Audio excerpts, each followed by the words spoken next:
사랑하는 생명사랑교회 여러분, 지난 일주일간 평안하셨습니까? 오늘 예배에 참여하신 여러분 모두를 생명과 평화의 예수 그리스도의 이름으로 환영합니다. 오늘은 우리 주님께서 부활하신 부활주일입니다. 이 부활의 기쁜 소식을 함께 모여서 나누지 못해서 많이 아쉽습니다만 곧 우리에게도 좋은 소식이 있으리라 기대합니다. 목회 소신을 통해서 미리 알려드리고 또 이미 받으신 분도 계시겠지만 어제와 오늘 부활절 선물을 나누고 또 여러분에게 기쁜 소식을 함께 전합니다. 교역자와 당회원들이 전화를 드리고 각 가정으로 방문해서 잠깐 뵙고 우리 선교부와 또 교육부가 준비한 부활절 선물을 전달하겠습니다. 예배 안내에서 공지해 드린 대로 오늘은 예배를 마치고 우리 장로님 나오셔서 알림과 사김 시간도 갖겠습니다. 영상을 끄지 마시기 바랍니다. 앞으로의 모든 일정은 또 전교인 우리 카톡방을 통해서 알려드리도록 하겠습니다. 우리가 빨리 모여서 함께 예배드릴 때까지 여러분 특별히 건강 유의하시고 이제 성부, 성자, 성령의 임재를 기다리며 징을 울림과 함께 하나님께 예배드리겠습니다.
주님께 감사하여라.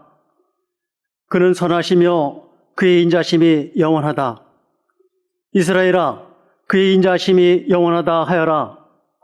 아론의 집아, 그의 인자심이 영원하다 하여라. 주님을 경외하는 사람들아, 그의 인자심이 영원하다 하여라. 아멘.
하나님께서 그를 사망의 고통에서 풀어 살리셨으니 이는 그가 사망에 매여 있을 수 없었습니다.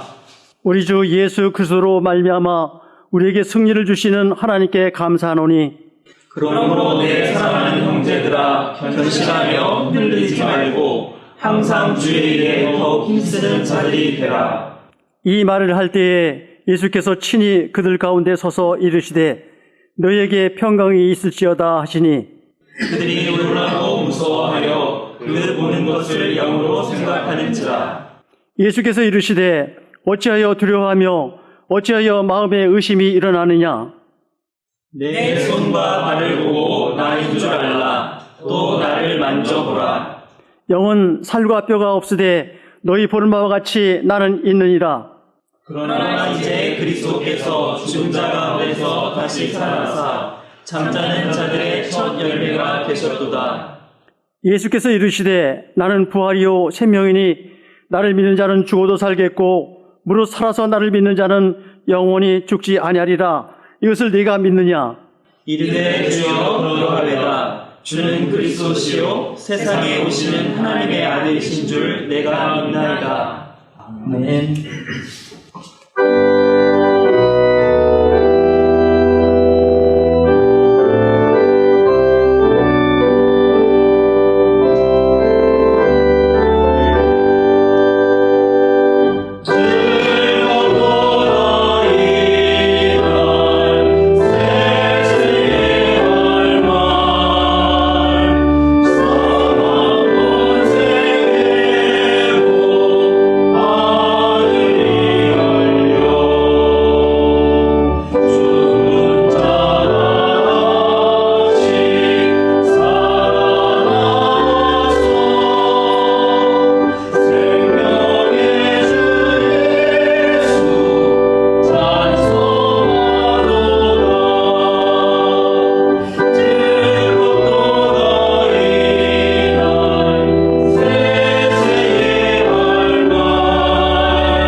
기도하겠습니다. 하나님, 우리를 사랑하셔서 외아들 예수를 십자가에 못 박아 죽게 하시고 부활케 하시어 부활의 첫 열매 되게 하신 하나님, 어떤 말씀으로 어떻게 표현할까요? 그저 고맙다는 말씀과 감사하다는 말씀 밖에는 더 없네요. 고맙습니다. 감사합니다. 하나님, 요즘은 원치 않게 온 세상이 코로나19 바이러스 때문에 공포와 불안 속에서 교회 출석도 못하고 있으면 답답하고 매우 안타깝습니다. 속히 물리쳐 주시옵기를 간절히 원합니다. 이 일에 수고하시는 모든 손길들, 의료진들과 방역 관계자들, 많은 봉사자들 위로하시고 건강케 하옵소서. 병상에 있는 환자들과 슬픔을 당한 유족들에게 하나님의 위로가 있게 하옵소서. 하나님, 엎드려 빕니다. 이 백성들을 불쌍히 여기시고 궁일이 여겨 주옵소서. 마스크를 벗고 활짝 웃는 날이 속히 오게 하옵소서. 하나님, 우리 교우들이 이렇게 소중한지 미처 몰랐어요. 뜨겁게 사랑하고 싶어요. 어느 대중가요 노랫말처럼 아침에 눈 뜨면 제일 먼저 생각나는 보약 같은 친구라는 내용의 글입니다. 소중한 사람들, 우리 교우들 말입니다. 보약 같고 보석 같은 우리 목사님, 보약 같고 보석 같은 우리 두 분 전도사님, 보약 같은 우리 세 분 장로님, 보약 같고 보석 같은 우리 권사님, 집사님, 성도님들, 보약 같고 보석 같은 우리 유치부, 어린이부, 청소년부, 청년부 친구들, 모두는 하나님 나라가 임하는 그날까지 함께 가고 같이 가는 친구들, 교우들이게 하옵소서. 하나님, 국회의원 선거가 3일 뒤에 있습니다. 지혜롭게 판단하여 투표할 수 있게 하옵소서. 오늘 목사님 말씀 선포에 하늘의 영이 목사님과 듣는 우리 모두에게 임하시기를 길이요 진리요 생명이신 예수 그리스도의 이름으로 기도드립니다. 아멘.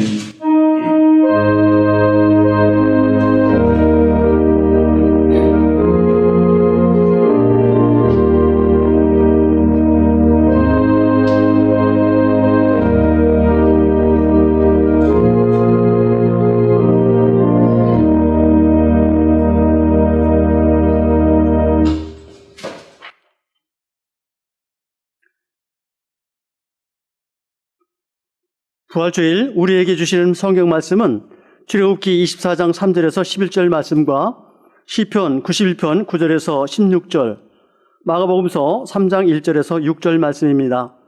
먼저 출애굽기 말씀을 저와 함께 한 절씩 교독하고 마지막 절은 함께 봉독하시겠습니다. 모세가 내려와서 백성에게 주님의 말씀과 법규를 모두 전하니 온 백성이 한 목소리로 주님께서 명하신 모든 말씀을 지키겠다고 대답하였다. 모세는 주님의 모든 말씀을 기록하고 아침 일찍 일어나서 산기슭에 제단을 쌓고 이스라엘의 12지파를 따라 기둥 12개를 세웠다. 그는 이스라엘 자손들 가운데서 젊은이들을 보내어 수송아지들을 잡아 주님께 번제를 올리게 하고 화목제물을 드리게 하였다. 모세는 그 피의 절반은 그릇에 담아놓고 나머지 절반은 제단에 뿌렸다. 그리고 그가 언약의 책을 들고 백성에게 낭독하니 그들은 주님께서 명하신 모든 말씀을 받들어 지키겠다고 말하였다. 모세는 피를 가져다가 백성에게 뿌리며 말하였다. 보십시오, 이것은 주님께서 이 모든 말씀을 따라 당신들에게 세우신 언약의 피입니다. 모세는 아론과 나답과 아비후와 이스라엘의 장로 70명과 함께 올라갔다. 거기에서 그들이 이스라엘의 하나님을 보니 그 말 아래에는 청옥을 깔아놓은 것 같으며 그 말기가 하늘과 꼭 같았다. 주님께서는 이스라엘의 지도자들을 손으로 치지 않으셨으므로 그들이 하나님을 배며 먹고 마셨다. 다음은 시편 91편 9절에서 16절 말씀을 저와 함께 한 절씩 교독하시겠습니다. 네가 주님을 네 피난처로 삼았으니 가장 높으신 분을 너의 거처로 삼았으니 네게는 어떤 불행도 찾아오지 않을 것이다. 내 장막에는 어떤 재앙도 가까이 하지 못할 것이다. 그가 천사들에게 명하셔서 네가 가는 길마다 너를 지키게 하실 것이니 너의 발이 돌부리에 부딪히지 않게 천사들이 그들의 손으로 너를 붙들어 줄 것이다. 네가 사자와 독사를 짓밟고 다니며 사자 새끼와 살모사를 진이기고 다닐 것이다. 하나님께서 말씀하신다. 그가 나를 간절히 사랑하니 내가 그를 건져주겠다. 그가 나의 이름을 알고 있으니 내가 그를 높여주겠다. 그가 나를 부를 때에 내가 응답하고 그가 고난을 받을 때에 내가 그와 함께 있겠다. 내가 그를 건져주고 그를 영화롭게 하겠다. 내가 그를 만족할 만큼 오래 살도록 하고 내 구원을 그에게 보여주겠다. 아멘. 마지막으로 마가복음서 3장 1절에서 6절의 말씀을 저와 함께 한 절씩 교독하시겠습니다. 예수께서 다시 회당에 들어가셨다. 그런데 거기에 한쪽 손이 오그라든 사람이 있었다. 사람들은 예수를 고발하려고 예수가 안식일에 그 사람을 고쳐주시는지를 보려고 예수를 지켜보고 있었다. 예수께서 손이 오그라든 사람에게 말씀하셨다. 일어나서 가운데로 나오너라. 그리고 예수께서 그들에게 말씀하셨다. 안식일에 선한 일을 하는 것이 옳으냐? 악한 일을 하는 것이 옳으냐? 목숨을 구하는 것이 옳으냐? 죽이는 것이 옳으냐? 그들은 잠잠하였다. 예수께서 노하셔서 그들을 둘러보시고 그들의 마음이 굳어진 것을 탄식하시면서 손이 오그라든 사람에게 말씀하셨다. 손을 내밀어라. 그 사람이 손을 내미니 그의 손이 회복되었다. 그러자 바리새파 사람들은 바깥으로 나가서 곧바로 헤롯 당원들과 함께 예수를 없앨 모의를 하였다. 다음은 유기농 수도사 양영근님께서 찬양 특송을 해주시겠습니다. 이어서 한무동 목사님께서 함께 살아간다는 제목으로 말씀을 나눠주시겠습니다.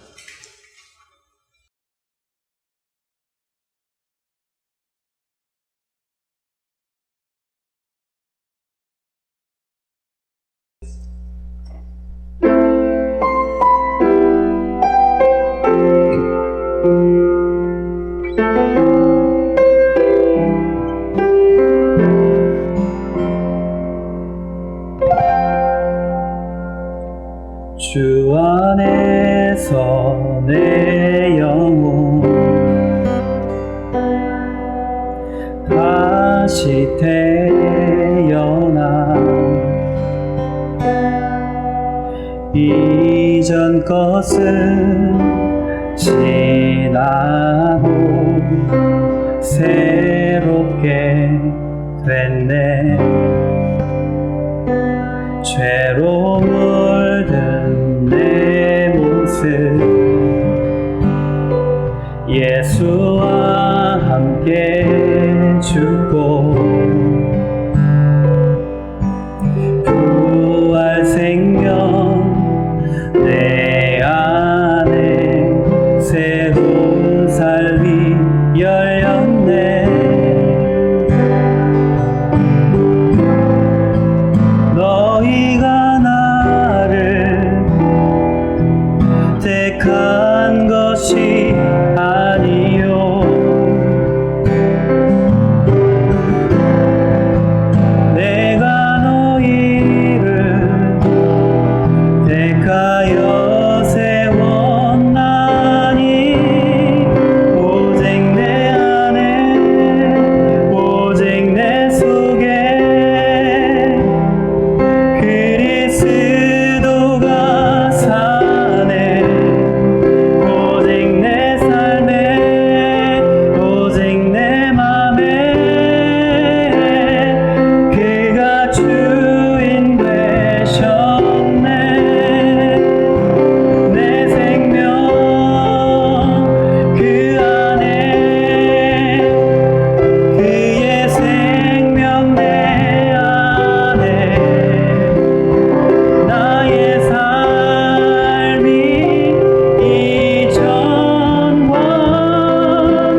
지난 한 주간은 고난주간이었고 2월 마지막 수요일부터 어제까지 사순절이었는데 우리는 사순절 내내 코로나19로 인해서 함께 모이는 모든 예배와 활동을 하지 못했습니다. 정말 잊지 못할 사순절과 고난주간이 될 것 같습니다. 작년부터 우리가 교회 홈페이지를 만들면서 동영상 교육 자료를 조금씩 준비했고 또 설교도 동영상으로 촬영하는 그런 훈련들을 했는데 이번에 아주 본격적으로 영상 작업을 하면서 교회가 일종의 스튜디오처럼 돼버렸습니다. 전도사님 두 분은 이번에 처음으로 편집 프로그램을 사용하셨지만 젊은 세대답게 지금은 아주 영상 편집 기술이 나날이 발전하고 있습니다. 예기치 않게 몰아닥친 이 상황 속에서 아주 매우 수고하고 애쓰고 있습니다. 그래도 그나마 우리 교회는 매년 사순절 묵상을 해왔기 때문에 매일 아침 말씀과 동행하는 시간을 가질 수 있었다는 것이 천만다행이고 또 한편으로 위로를 삼습니다. 우리가 작은 교회이지만은 돈보다는 사람을 키운다는 마음으로 두 분의 부교육자를 두었기 때문에 사실 이런 모든 대처들이 가능했습니다. 언젠가 제가 여러분에게 말씀드린 대로 다가오는 미래를 준비하는 우리 생명사랑교회는 이런 훈련들을 통해서 목회자들은 목사들의 목사가 되고 또 평신도들은 평신도 목회의 하나의 모델이 될 것이라 생각합니다. 지금 한국이 작지만 전 세계를 이끄는 것처럼 우리 생명사랑교회도 작지만 얼마든지 가능성이 있다고 저는 확신합니다. 저와 여러분이 함께 마음을 모으고 기도하며 또 하나님의 지혜를 얻는다면 우리는 변하는 세계에서 훌륭하게 적응할 뿐만 아니라 그 변화를 앞에서 이끌게 될 것입니다. 코로나19를 겪으면서 기원 전과 기원 후를 표시하는 BC와 AD가 새롭게 정의된다고 해요.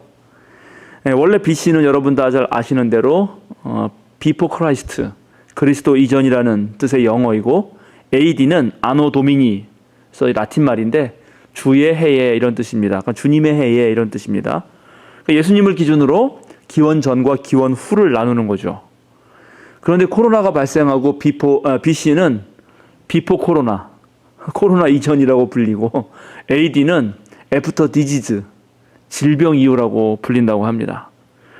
전 세계의 의사들과 학자들이 현 지구 상황에서는 이런 감염병이 지금 반복적으로 또 지금보다 훨씬 더 빠른 주기로 올 것으로 예상하고 있습니다. 어떤 학자는 빠르게 올 겨울에 또 오게 될 거라고 말하는 학자도 있습니다. 지금 우리가 겪고 있는 일은 이 지구가 80억에 가까운 인류를 감당하면서 생기는 몸살이라고 할 수 있습니다. 또 지구의 입장에서 보면은 사실 사람이 바이러스고 코로나가 백신이다 하는 말까지 오가고 있습니다. 최근에 전 세계가 잠시 멈추면서 인도 북부지방에서 200km나 떨어진 히말라야 산이 보였다고 합니다. 육안으로. 대기의 질이 획기적으로 좋아진 것입니다. 그러니까 사람의 활동이 줄어들 때 이 자연과 지구가 되살아나는 것을 보면서 코로나19는 참 우리로 하여금 많은 생각을 하게 만듭니다. 오늘은 부활주일, 정말 예수님께서 다시 살아나신 날이고 죄와 죽음의 세력에 신음하는 모든 생명들에게 기쁨의 소식을 전해주는 날입니다. 부활절이야말로 모두가 상생하는 그런 아름다운 꿈, 또 비전의 날이자 모든 절망과 좌절을 딛고 일어서는 그런 날입니다. 부활이 예수님에게만 해당되는 것이 아니라 자연과 생물, 또 인류 전체에게 생명의 날이 되려면 지금의 코로나 상황을 우리는 매우 진지하게 받아들여야 할 것 같습니다. 그냥 빨리 지나기만을 바라는 것이 아니라 코로나19를 통해서 뭔가 배워야 하는 것입니다. 저는 고난주간을 보내며 2000년 전 예수께서 당하셨던 그 고난의 의미뿐만 아니라 오늘 우리가 걷고 있는 이 고난의 의미가 무엇인가를 생각해 보았고 오늘 여러분과 함께 그것을 좀 나눠보고자 합니다. 이 인류가 지구상에서 만물의 영장으로 모든 동식물과 자연환경을 다스리던 그 시절부터 지금까지 인류에게 가장 큰 과제로 다가온 것은 사람들 사이에서 발생하는 권력의 문제라고 할 수 있습니다.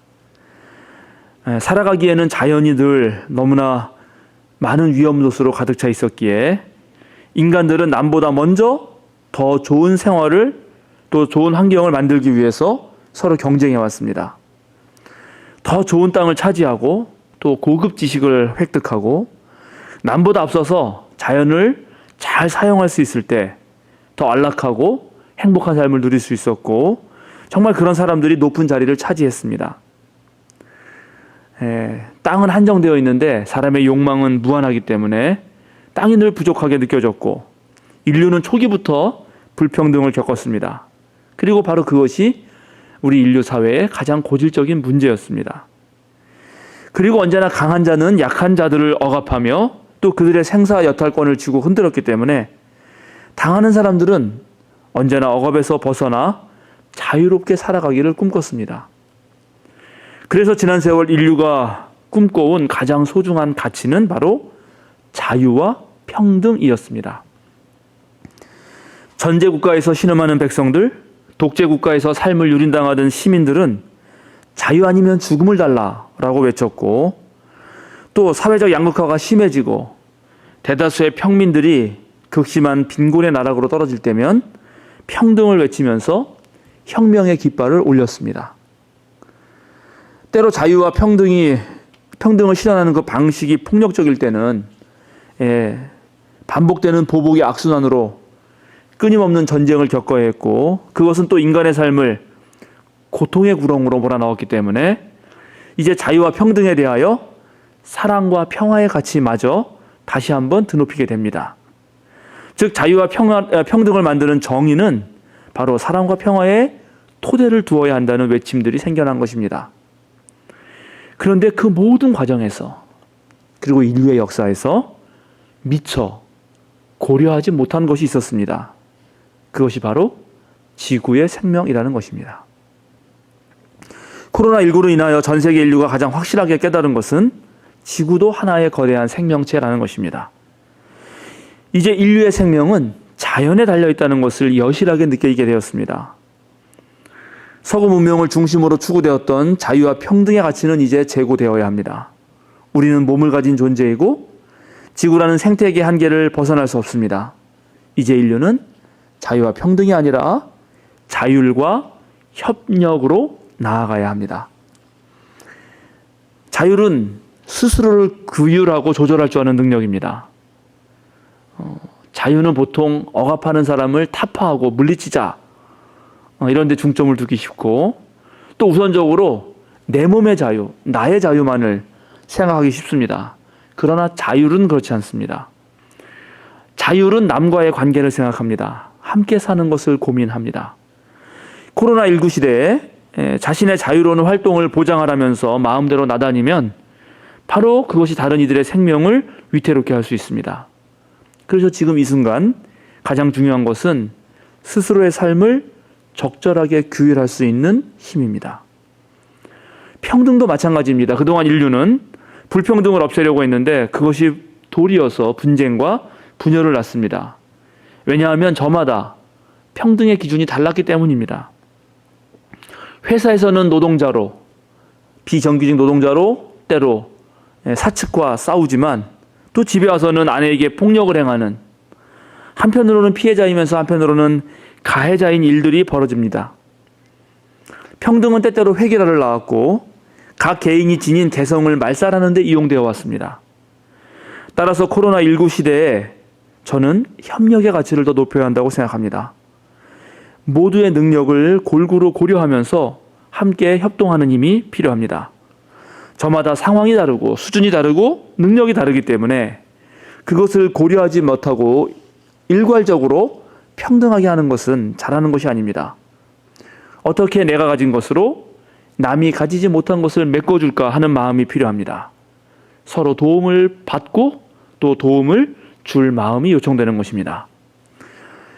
경제적인 자유는 사회적 불평등을 야기하고 또 사회적 평등은 개인의 자유를 억압하는 측면이 있기 때문에 때때로 자유와 평등은 그 자체로 반목하는 경우가 생기지만 자율과 협력은 서로가 서로를 북돋우는 관계이고 또 협력하려면 스스로를 규율할 줄 알아야 하고 자신을 조절하고 내세우지 않는 그런 자기 절제 속에서만 협력하는 삶을 살 수 있습니다. 이제 자율과 협력의 시대에는 자신의 깜냥을 잘 알고 남과 소통할 줄 아는 능력이 매우 중요하게 됩니다. 경청하며 함께 머리 맞대고 서로 모여서 더 좋은 방법을 모색하는 겸손한 자세가 필요한 것입니다. 이번 코로나19를 겪으면서 한국교회가 드러낸 가장 큰 문제는 바로 이 사회와 소통이 부족하다는 것이었습니다. 과거 시대의 교리를 아주 고집하면서 지금 사회의 상식을 따라가지 못하는 교회들은 지금 세상의 비난 한복판에 서 있습니다. 그래서 또 교회 운영에 큰 어려움을 겪고 있습니다. 외딴 섬처럼 세상의 변화에 무감각하였기 때문에 세상의 도움이 필요할 때 도움을 받지 못하게 된 것입니다. 우리 생명사랑교회 같은 경우는 지금 교역자들이 전부 4대 보험 가입하 있고 세금을 내기 때문에 우리는 사회로부터 일자리 안정자금도 받고 또 건강보험료도 면제받기도 합니다. 또 국민의 한 사람으로서 정확하게 세금을 내기 때문에 우리는 국가가 우리에게 주는 그런 의무를 또 다 할 뿐만 아니라 권리도 함께 행하고 누리게 됩니다. 이런 작은 것부터 교회는 세상과 함께 발맞춰 갈 필요가 있습니다. 우리는 여느 교회와 같이 삼위일체 하나님을 섬깁니다. 그러나 하나님의 뜻을 우리 교회 안에서 신앙 공동체와 함께 펼칠 때는 교인 전부의 뜻을 모아야 하기 때문에 목회 운영위원회를 통해서 민주적으로 교회를 운영합니다. 이것이 이번 코로나19 상황에 대처할 때 매우 유용했습니다. 출석 교인의 약 4분의 1에 해당하는 목회 운영위원들이 함께 모여서 교회 활동들을 논의하기 때문에 교인들 다수의 상식적인 그 판단들이 모여지고 그래서 이번 상황에 대처할 수 있었던 것입니다. 그러나 대다수의 한국 교회처럼 목회자 1인에게 모든 책임과 권한이 쏠려 있는 교회들은 다중지성의 힘을 받아야 할 때, 함께 모여서 의논해야 할 때, 이때에도 이 소수의 무리한 결정과 안일한 대처로 우왕좌왕하는 일들이 빚어지고 있는 것입니다. 이게 단순히 작은 교회만의 문제가 아닙니다. 큰 교회도 마찬가지입니다. 전통을 중시하며 관습에 익숙하여 변화하는 시대에 적응하지 못한 교인들과 목회자들은 대체로 예배는 꼭 교회에 와서, 이 교회당에 와서 드려야 하고 헌금은 예배 시간에 봉투에 넣어서 드려야 한다고 생각하는데 지금은 그러지 못하고 있습니다. 그러니 교회를 운영할 수 있는 예산이 부족해지고 또 게다가 교회 건축으로 인해서 빚까지 진 교회들은 매우 큰 위기에 빠졌습니다. 한국교회가 어느 날부턴가 고령화됐는데 그러다 보니 인터넷 사용이나 스마트폰 사용 또 온라인 예배에 익숙하지 않고 한 달 넘게 지속되는 이 사회적 거리두기는 사람들을 지치게 만들면서 신앙인들의 열정마저도 시들해지게 만들어버렸습니다. 모여서 함께 찬양하고 침도 튀겨가면서 또 통성기도도 해야 속이 시원한 우리 한국 교인들은 사실 지금 상황이 매우 괴롭습니다. 그러나 2000년 교회 전통에는 다양한 기도가 있고 또 이 변하는 사회 속에서 우리 그리스도교 신앙생활의 모습도 새로운 것을 만들어낼 필요가 있습니다. 온라인 모임과 오프라인 모임을 적절하게 조화를 이뤄야 하고 깊은 신앙 독서와 또 말씀과 함께하는 기도는 아마 분주한 우리 마음을 차분하게 만들어줄 것입니다. 오랜 영성훈련은 내면으로부터 깨달음을 솟아나게 합니다. 그러나 그저 기복신앙과 감정에 치우쳐 있던 신앙인들은 이런 상황에서 자신의 신앙을 유지하기가 어렵게 되는 것입니다. 이제 한국교회가 새로운 모습으로 바뀌지 않고 말씀에 뿌리를 내리고 삶이 예배인 생활신앙으로 변모하지 않으면 지금보다 앞으로 더 큰 어려움에 직면하게 될 것입니다.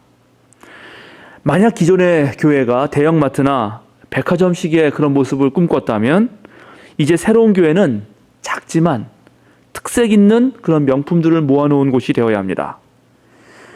어쩌면 앞으로는 각 가정을 중심으로 스스로 신앙을 키워나가는 그런 교육들과 또 방법들이 있어야 할 것입니다.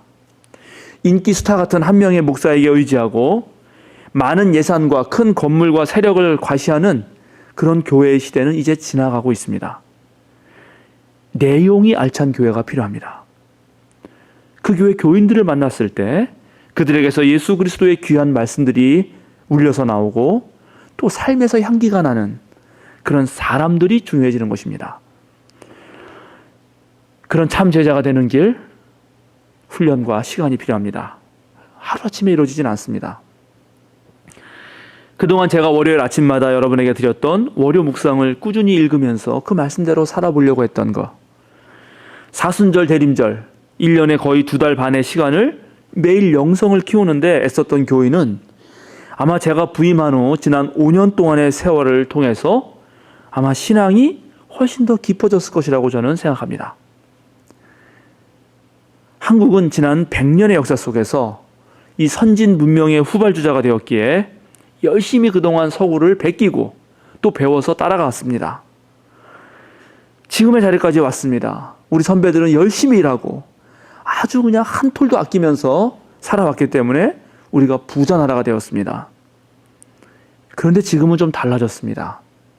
이제 우리가 다른 나라들보다 앞서 있기 때문에 이제 우리나라는 남의 것을 베끼는 게 아니라 우리가 새로운 것을 만들어내야 됩니다.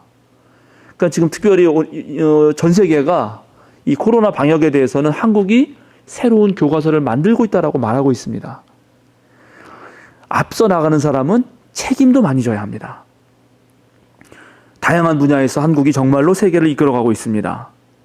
저는 어릴 때 비틀즈를 너무 좋아하면서 자랐지만 지금 전 세계 청소년들은 BTS에 빠져 있고 영화 기생충과 드라마 킹덤이 보여주듯 문화도 예술도 그리고 이번에 의료 분야도 또 이 민주주의의 시민의식도 우리가 앞서갑니다.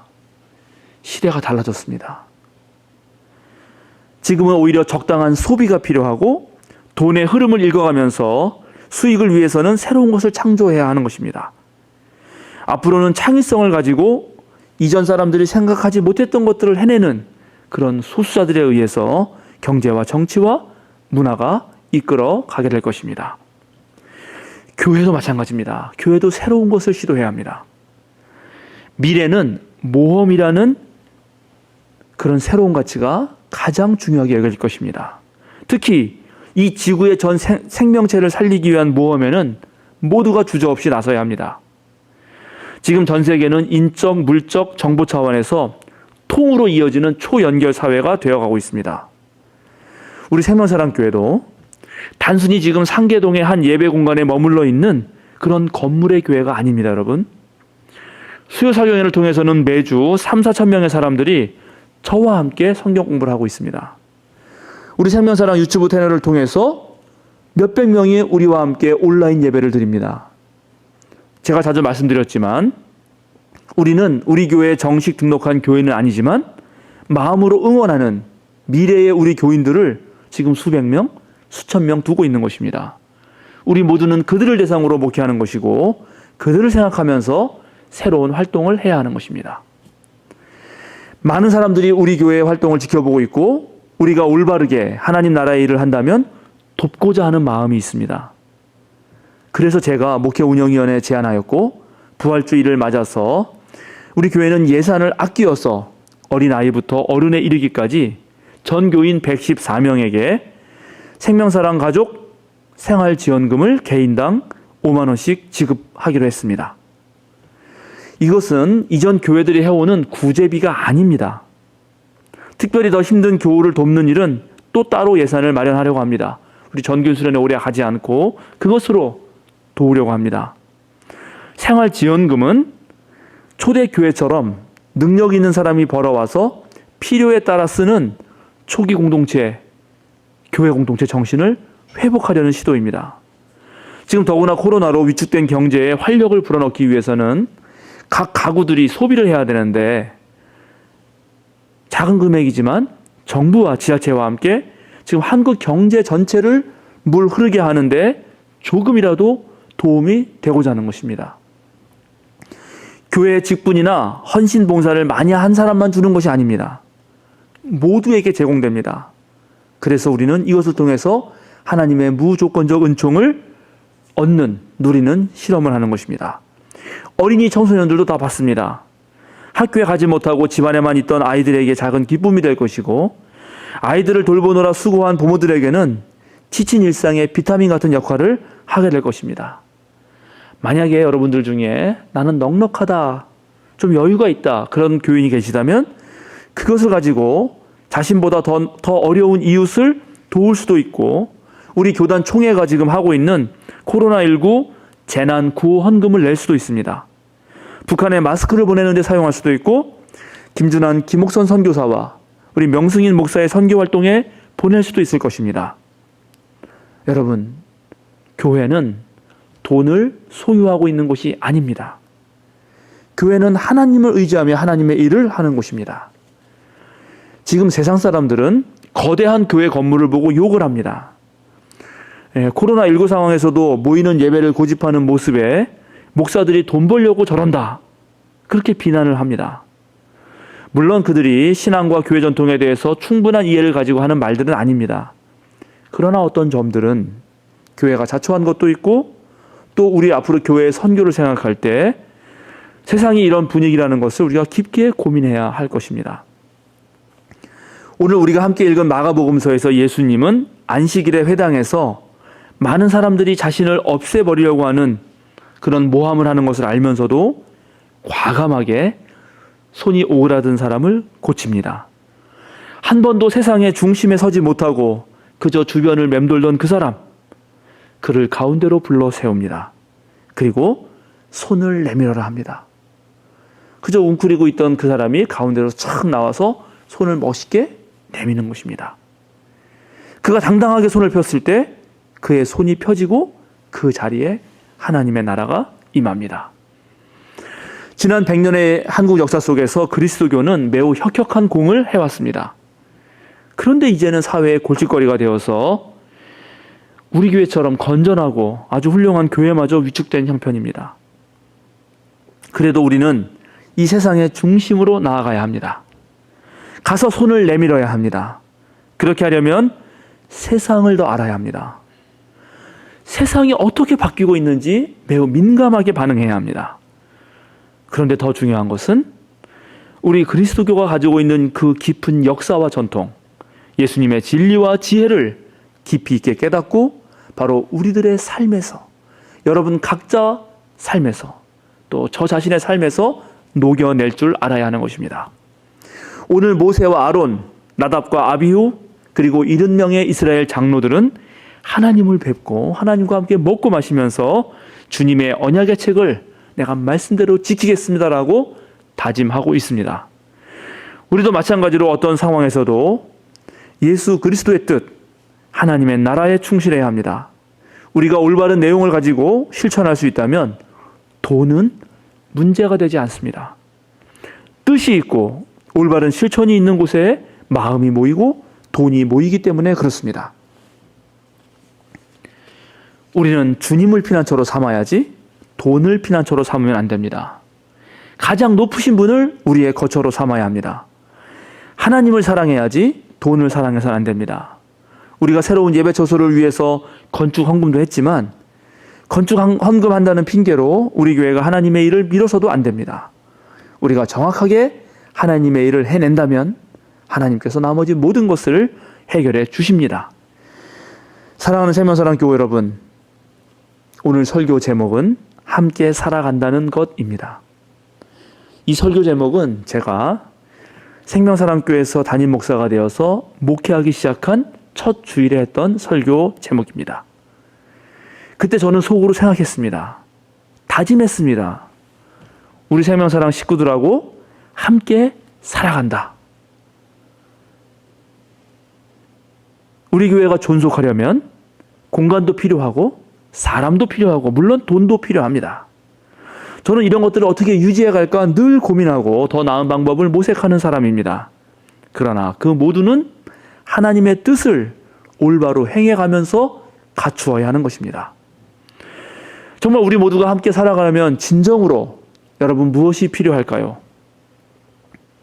함께 살아간다는 것은 모든 것을 함께 나눈다는 것입니다.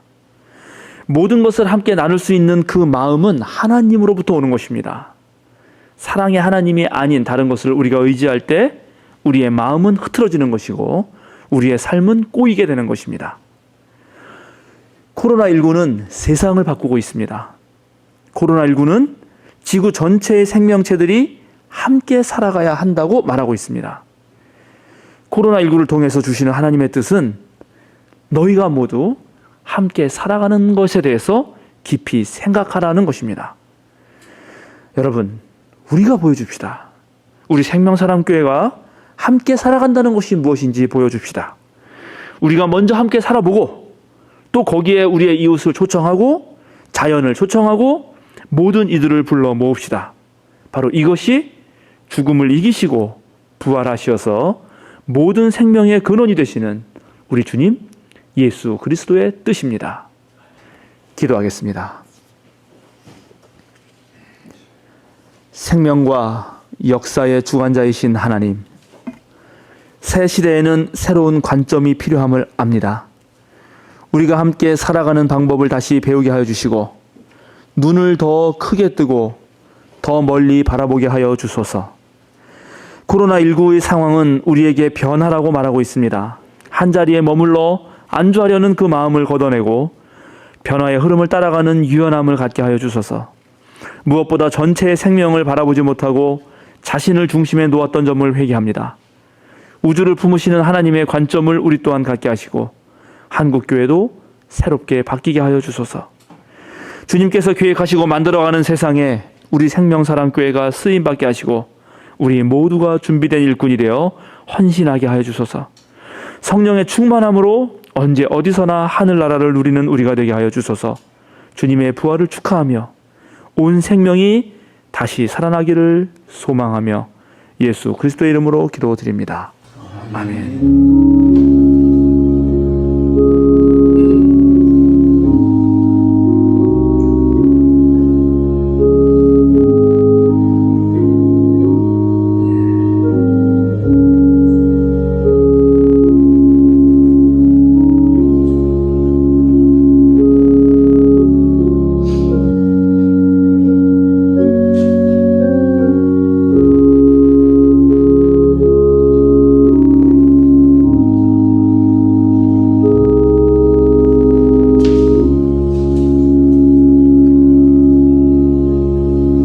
사도신경으로 우리 함께 신앙을 고백하시겠습니다. 나는 전능하신 아버지 하나님 천지의 창조주를 믿습니다. 나는 그의 유일하신 아들 우리 주 예수 그리스도를 믿습니다. 그는 성령으로 잉태되어 동정녀 마리아에게서 나시고 본디오 빌라도에게 고난을 받아 십자가에 못 박혀 죽으시고 장사된 지 사흘 만에 죽은 자 가운데서 다시 살아나셨으며 하늘에 오르시어 전능하신 아버지 하나님 우편에 앉아 계시다가 거기로부터 살아있는 자와 죽은 자를 심판하러 오십니다. 나는 성령을 믿으며 거룩한 공교회와 성도의 교제와 죄를 용서받는 것과 몸의 부활과 영생을 믿습니다. 아멘.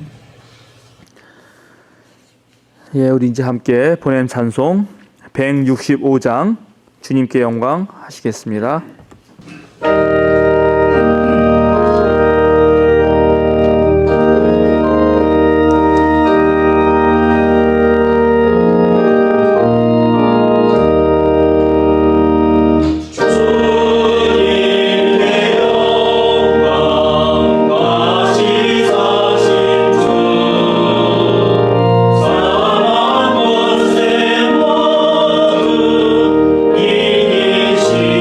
이기시옵네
사랑하는 생명사랑 교회 여러분, 어깨를 쭉 펴고 똑바로 서십시오.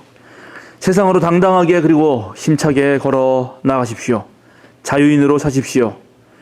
우리 모두 함께 잘 살기 위해서 지혜를 모읍시다. 다시 만나는 그날에 더 멋진 모습이 되도록 새로운 모험과 도전에 뛰어듭시다. 축도하겠습니다. 그리스도의 온기가 여러분들을 치유하고 그리스도의 눈이 여러분들을 응시하며 그리스도의 평화가 여러분에게 언제나 있을 것입니다.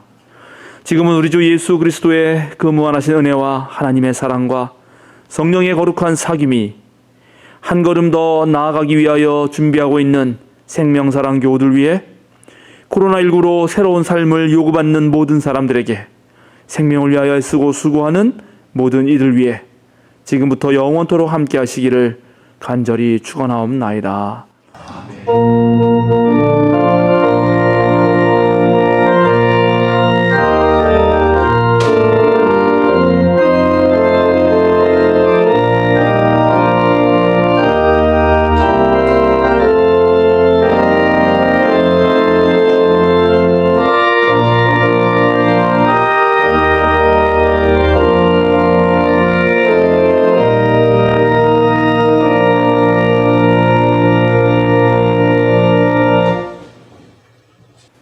알림과 사귐 순서를 진행하겠습니다. 오늘은 부활절입니다. 온 교회가 한 자리에 모여서 예배하고 또 기쁨을 나누는 그런 부활절이어야 할 텐데 그리하지 못함을 참 아쉽게 생각합니다.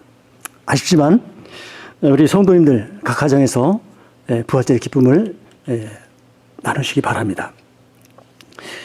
오늘 부활절 를 나누고 그리고 친교부와 선교부가 함께 준비한 부활절 계란과 꽃화분과 생명사랑 가족 생활지원금을 각 가족으로 배달해 드리겠습니다. 토요일 어제부터 오늘 오후